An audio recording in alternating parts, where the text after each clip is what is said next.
President Trump will soon sign executive orders making changes in the military. The orders are expected to ban transgender Americans from serving, gutting DEI programs, and reinstating thousands of troops who were kicked out for refusing COVID vaccines during the pandemic. Scripps News White House correspondent Haley Bull is live. Haley, how significant, are these orders? Yeah, Dan, these series of orders really reflect a part of the broader actions we have seen President Trump take in his first week in office, and they in particular reinstate service members discharged over the COVID-19 vaccine and DEI initiatives and direct policy on the service for transgender service members, revoking previous orders that ensured they were not barred from service. Now, they are part of, again, that flurry of actions we have seen on the topics from the Trump administration and more broadly reflect some of the policy priorities that he laid out on the campaign trail. They also notably frame the actions as correcting policy from past administrations that the White House, the current White House, is critical of, pointing in particular to recruitment efforts. Now, these actions come the same day as the first full day at the Pentagon for new Secretary of Defense Pete Hegseth after a close confirmation process. And the new secretary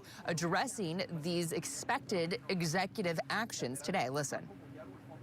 Today, there are more executive orders coming that we fully support on removing DEI inside the Pentagon, reinstating troops who were pushed out because of COVID mandates, Iron Dome for America. This is happening quickly. And as the Secretary of Defense, it's an honor to salute smartly, as I did as a junior officer and now as the Secretary of Defense, to ensure these orders are complied with rapidly and quickly. And a defense official tells Scripps News that the Department of Defense will implement the directives and the orders and ensure they are, quote, carried out with the utmost professionalism, efficiency, and in alignment with national security objectives. Now, we do expect to hear from President Trump later today when he gives remarks at the House Republican Members Conference in Florida, Dan. Now, Haley, you just mentioned that we're going to hear from the president later today, but let's get into the details of these. What specifics are we expecting in the orders?